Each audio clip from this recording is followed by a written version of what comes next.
കുഞ്ഞിക്കുട്ടി, നമ്മളിപ്പോ പഠിച്ചോണ്ടിരുന്ന എന്തായിരുന്നു? പരിശുദ്ധാത്മാവിനെ പറ്റിയുള്ള ഒരു ചാപ്റ്ററാണ് പഠിച്ചത്. ഓക്കെ, അപ്പൊ പഠിച്ചത് ഓർമ്മയുണ്ടാന്ന് ചോദിക്കട്ടെ. ചേരുംപടി ചേർക്കുക. ജീവദാതാവ്, ഇവിടെ എന്തിലോട്ട് ചേരുംപടി ചേർക്കാൻ പറ്റും എന്നറിയാമോ? സുവിശേഷം പ്രസംഗിച്ചു എന്നാണ്, പരിശുദ്ധാത്മാവ് എന്നാണ്, മൂന്നാളുകൾ എന്നാണ്? Yes, very good. പരിശുദ്ധ ത്രിത്വം. സുവിശേഷം പ്രസംഗിച്ചു എന്നാണ്, പരിശുദ്ധാത്മാവ് എന്നാണ്, മൂന്നാളുകൾ എന്നാണ്? Very good. അപ്പസ്തലന്മാർ സുവിശേഷം പ്രസംഗിച്ചു എന്നാണ്, പരിശുദ്ധാത്മാവ് എന്നാണ്, മൂന്നാളുകൾ എന്നാണ്? Very good. അപ്പസ്തലന്മാർ സുവിശേഷം പ്രസംഗിച്ചു. ജീവദാതാവ് പരിശുദ്ധാത്മാവ്, പരിശുദ്ധ ത്രിത്വം, മൂന്നാളുകൾ. Okay okay. അപ്പൊ നമുക്കൊന്ന് റിവൈസ് ചെയ്യാം. ഫസ്റ്റ് ചാപ്റ്ററിൽ എന്തായിരുന്നു പറഞ്ഞാൽ, നമുക്ക് ജീവൻ പകരുന്നത് ആരാണ്? ദൈവത്തിലെ മൂന്നാളുകൾ ആരൊക്കെയാണ്? പരിശുദ്ധാത്മാവിന്റെ വരദാനങ്ങൾ ഏതൊക്കെയാണ്? എത്ര എണ്ണം ഉണ്ട്? പരിശുദ്ധാത്മാവിന്റെ വരദാനങ്ങൾ എത്ര എണ്ണമുണ്ട്? പരിശുദ്ധാത്മാവിന്റെ ദാനങ്ങൾ നമുക്ക് നൽകുന്ന ഗിഫ്റ്റ്സ് ഏതൊക്കെയുണ്ടെന്ന്? 7 എണ്ണമുണ്ട്. ഏതൊക്കെയാണെന്ന് ഈ പ്രാവശ്യത്തെ പരീക്ഷയ്ക്ക് നമുക്ക് ജ്ഞാനം, ബുദ്ധി, ആലോചന, അറിവ്, ആത്മശക്തി, ഭക്തി, ദൈവഭയം. Very good. ഈ പ്രാവശ്യത്തെ പരീക്ഷയ്ക്ക് നമുക്ക് 1 വേർഡ് മാത്രമേ ഉള്ളൂ ഞാൻ പറഞ്ഞേക്കണം. എന്നാലും മോളത് അറിഞ്ഞിരിക്കണം കേട്ടാ. അപ്പൊ രണ്ടെണ്ണം ഇത് ഓർത്തിരിക്കണം അല്ലെ? ജ്ഞാനം, ബുദ്ധി, ആലോചന, അറിവ്, ആത്മശക്തി, ഭക്തി, ദൈവഭയം. അപ്പോസ്തലന്മാർക്ക് ദൈവിക ജ്ഞാനം ഉണ്ടായത് എപ്പോഴാണ്? പെന്തക്കോസ്താ ദിനത്തിൽ. എന്ത് വന്നു നിറഞ്ഞപ്പോൾ? പരിശുദ്ധാത്മാവ് വന്നു നിറഞ്ഞപ്പോൾ. എങ്ങനെയെല്ലാമാണ് പരിശുദ്ധാത്മാവ് നമ്മളെ സഹായിക്കുന്നത്? പരിശുദ്ധാത്മാവ് നമ്മളെ എന്തിനൊക്കെ സഹായിക്കും? വിശുദ്ധിയിൽ വളരാൻ സഹായിക്കും. Very good.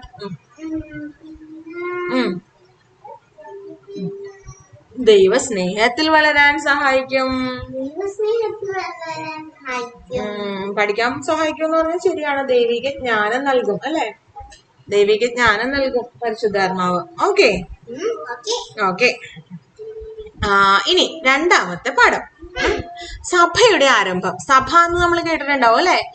ക്രിസ്തീയ സഭ, കത്തോലിക്ക സഭ കേട്ടിട്ടില്ലേ? കേട്ടിട്ടുണ്ട്. അതിൽ ഏറ്റവും മുകളില് നമ്മള് സഭയുടെ ഏറ്റവും മുകളില് നമ്മുടെ വികാരിയച്ഛനാണോ? മെത്രാനാണോ? ആരാണ് നമ്മുടെ കത്തോലിക്ക സഭയുടെ ഏറ്റവും മുകളിലുള്ള മേലധികാരി? അല്ല, ഈ കാണപ്പെടുന്ന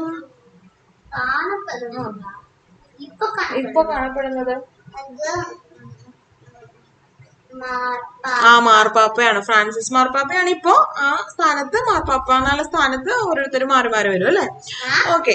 അപ്പൊ ആ സഭയുടെ ആരംഭത്തെ കുറിച്ചാ പറയാൻ പോണം. എങ്ങനെയാണ് ഈ സഭ സ്ഥാപിക്കപ്പെട്ടത്?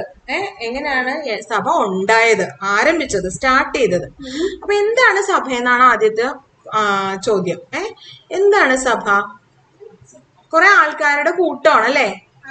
എങ്ങനത്തെ ആൾക്കാരുടെ കൂട്ടത്തിനെയാണ് നമ്മൾ ദൈവത്തിൽ വിശ്വസിക്കുന്ന അവരുടെ കൂട്ടം എന്ന് പറയാൻ പറ്റൂല. കാരണം വേറെ മതത്തിൽപ്പെട്ടവരും ദൈവത്തിൽ വിശ്വസിക്കുന്നുണ്ട്.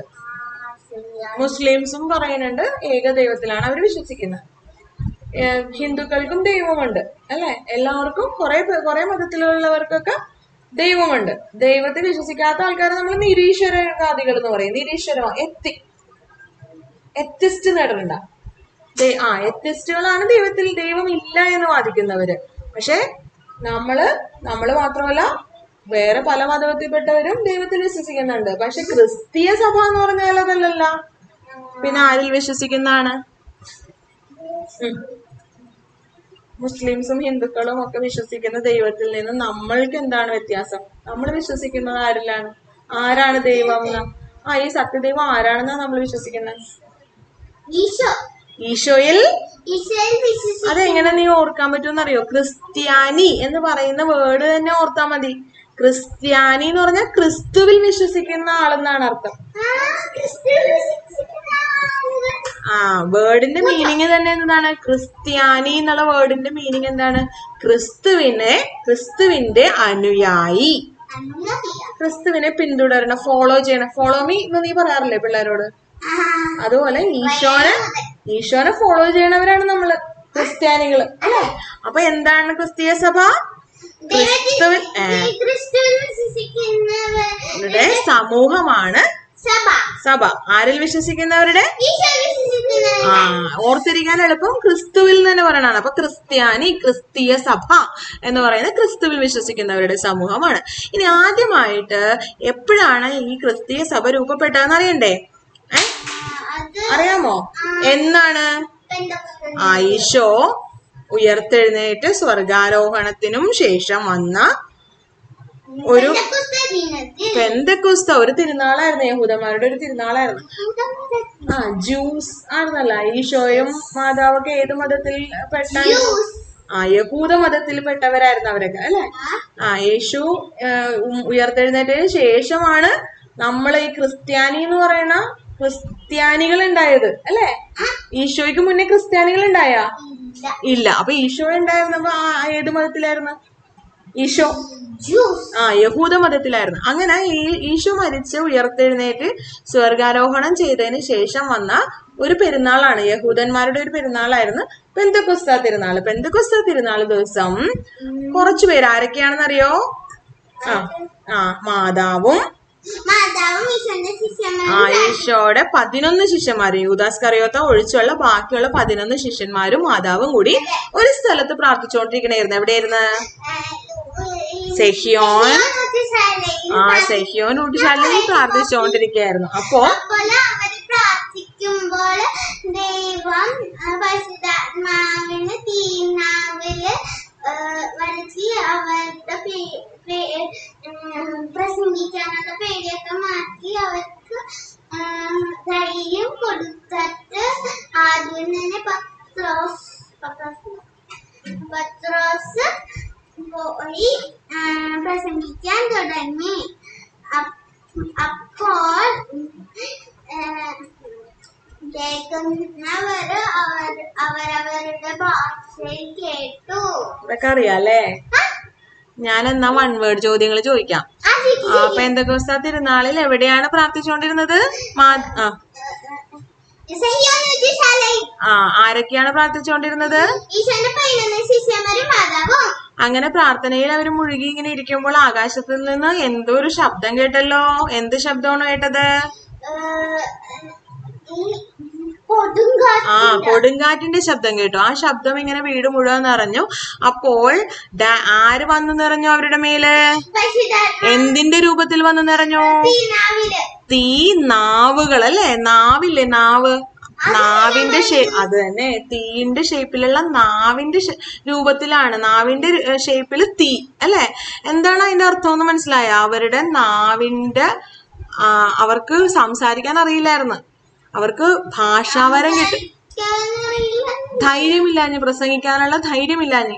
പക്ഷെ ഈ തീ നാവുകൾ വന്നു ചേർന്നപ്പോ ആക്ച്വലി അവരുടെ നാവ് വെച്ചല്ല, പരിശുദ്ധാത്മാവാണ് അവരുടെ നാവിലൂടെ പിന്നെ സംസാരിക്കാൻ തുടങ്ങണം. മനസ്സിലായ? അവർക്ക് തന്നെ അറിയില്ല അവരെന്താ സംസാരിക്കണം. അതാണ് ആ നാവിന്റെ രൂപത്തിൽ അവരുടെ മേല് പരിശുദ്ധാത്മാവ് വന്നത്. അവരുടെ ആ നാവിന്റെ കെട്ടഴിച്ചു വിട്ട് അല്ലെ.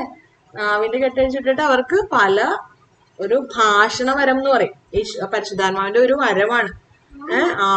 അവർക്ക് തന്നെ അറിയാൻ പറ്റില്ല എന്താണ് സംസാരിക്കുന്നത്. പല ഭാഷയിലൊക്കെ സംസാരിക്കാൻ പറ്റും.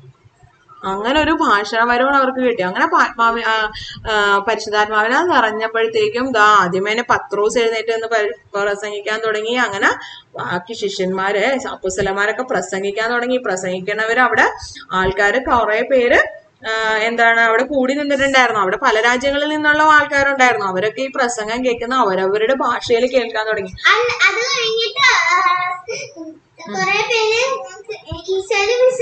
ഈശോയെ വിശ്വസിച്ചവരൊക്കെ അപ്പൊ എന്ത് ചെയ്ത്? ജ്ഞാനസ്നാനം സ്വീകരിച്ചു. ബാപ്റ്റിസം, ജ്ഞാനസ്നാനം സ്വീകരിച്ചു. എത്ര പേരാണ് ജ്ഞാനസ്നാനം സ്വീകരിച്ചത്? 300 അല്ല, 300ലും കൂടല്ല, 3000. Very good. 3000-ഓളം പേര് അന്ന് ജ്ഞാനസ്നാനം സ്വീകരിച്ചു. അങ്ങനെ ആ 3000-ഓളം പേര് ചേർന്ന് ആദ്യമായിട്ട് ജ്ഞാനസ്നാനം സ്വീകരിച്ചു ചേർന്നിട്ട് വന്ന രൂപപ്പെട്ട സഭയാണ് നമ്മുടെ ക്രിസ്തീയ സഭ. അന്ന് ആ പെന്തക്കോസ്ത തിരുനാളിന്റെ അന്ന് ആ സെഹിയോൻ ഊട്ടുശാലയിലെ ഉണ്ടായിരുന്ന പ്രസംഗം കേട്ട് ജ്ഞാനസ്നാനം സ്വീകരിച്ച 3000-ഓളം പേരുകൾ ചേർന്ന് ആദ്യമായിട്ട് നമ്മുടെ ക്രിസ്തീയ സഭ രൂപപ്പെട്ടു. അങ്ങനെയാണ് ലോകത്തില് ആദ്യമായിട്ട് ഈ സഭ, നമ്മുടെ സഭ ഉദ്ഘാടനം ചെയ്യപ്പെട്ടത്. അപ്പൊ എന്താണ് സഭ? ഈശോയിൽ വിശ്വസിക്കുന്നവരുടെ സമൂഹമാണ് സഭ. Very good. ഈശോയിൽ വിശ്വസിക്കുന്നവരുടെ സമൂഹമാണ് സഭ. ഓക്കെ. അപ്പൊ നമ്മുടെ ഈശോ ഒരിക്കല് പ്രസംഗിക്കുമ്പോ പറഞ്ഞിട്ടുണ്ട്, ഞാൻ മുന്തിരിച്ചെടിയും നിങ്ങൾ അതിന്റെ ബ്രാഞ്ചസിന്റെ മലയാളം എന്താ പറയുക? ശാഖകളാണ്. ഞാൻ മുന്തിരിച്ചെടിയും നിങ്ങൾ അതിന്റെ ശാഖകളുമാണ്. ആരെന്നിലും ഞാൻ അവനിലും വസിക്കുന്നുവോ അവൻ ഏറെ ഫലം പുറപ്പെടുവിക്കുന്നു. ഒരുപാട് ഫ്രൂട്ട്സ് ഉണ്ട്. ഫ്രൂട്ട്സ് എന്ന് പറയുന്നത് നമ്മൾ ഉദ്ദേശിക്കുന്ന പഴവും പച്ചക്കറിയല്ല. ഒരു മനുഷ്യന്റെ ഫ്രൂട്ട് എന്ന് പറഞ്ഞാൽ എന്താണ്? നന്മ പ്രവർത്തികൾ അല്ലെ? പരിശുദ്ധാത്മാവിന്റെ പുണ്യപ്രവർത്തികളൊക്കെ പുറപ്പെടുവിക്കുന്നു. എന്നെ കൂടാതെ നിങ്ങൾക്കൊന്നും ചെയ്യാൻ സാധിക്കുകയില്ല എന്ന് ഈശോ പറഞ്ഞിട്ടുണ്ട്. ഓക്കെ. അപ്പൊ അപ്പോസ്തലന്മാരെയൊക്കെ ശക്തിപ്പെടുത്തിയ ആരാണ്? പരിശുദ്ധാത്മാവ് അല്ലേ? ഓക്കെ. ആ പരിശുദ്ധാത്മാവിന്റെ സ്നേഹം ഉണ്ടെങ്കിൽ നമുക്ക് എല്ലാവരോടും നന്നായിട്ടൊക്കെ പെരുമാറാനും ഒക്കെ സാധിക്കും. ഇനി യോജിക്കണം, ചേരുംപടി ചേർക്കണം കേട്ടാ. യേശുവിൽ വിശ്വസിക്കുന്നവർ. ഇനി എന്താണ് ഞാൻ പറയണതിൽ ഏതാണ് കറക്റ്റ് എന്ന് മാച്ച് എന്ന് പറയണം. സഭയുടെ ഉദ്ഘാടനം, സഭാ സമൂഹം, ഭാഷണവരം. യേശുവിൽ വിശ്വസിക്കുന്നവർ, സഭാ സമൂഹം. പരിശുദ്ധാത്മാവ് സഭയുടെ ഉദ്ഘാടനമാണോ ഭാഷണവരമാണോ? പരിശുദ്ധാത്മാവ് ഭാഷണവരം. പെന്തക്കൊസ്ത ഇനി എന്താ ബാക്കി? ഭാഷണവരമാണോ, സഭാ സമൂഹമാണോ, സഭയുടെ ഉദ്ഘാടനമാണോ? പെന്തക്കൊസ്ത ദിനത്തില് സഭയുടെ ഉദ്ഘാടനം. ഓക്കെ. സെഹിയാനോട് ചാലയിൽ ധ്യാനിച്ചിരുന്ന പ്രാർത്ഥിച്ചുകൊണ്ടിരുന്നവർ ആരൊക്കെയാണ്?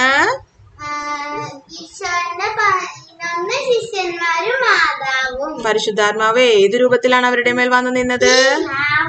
പത്രോസ് എപ്പോഴാണ് ഈശോയെ കുറിച്ച് പ്രസംഗിക്കാൻ തുടങ്ങിയത്? പെന്തക്കോസ്താ ദിനത്തിൽ പരിശുദ്ധാത്മാവ് വന്നു നിറഞ്ഞപ്പോൾ. പെന്തക്കോസ്താ ദിനത്തിൽ പരിശുദ്ധാത്മാവ് വന്നു നിറഞ്ഞപ്പോൾ. പത്രോസിന്റെ പ്രസംഗം വിവിധ രാജ്യങ്ങളിൽ നിന്ന് വന്നവർ ഏതു പ്രകാരത്തിലാണ് കേട്ടത്? അവരവരുടെ ഭാഷയിൽ കേട്ടു. ഈശോയിൽ വിശ്വസിച്ചവർ എന്തു ചെയ്തു? ജ്ഞാനസ്നാനം സ്വീകരിച്ചു. സഭ എന്നാൽ എന്താണ്? പെന്തക്കോസ്താ ദിനത്തിൽ എത്ര പേരാണ് ജ്ഞാനസ്നാനം സ്വീകരിച്ചത്? 3000-ഓളം പേർ. Very good. അപ്പൊ നമ്മുടെ സെക്കൻഡ് ചാപ്റ്റർ കഴിഞ്ഞു.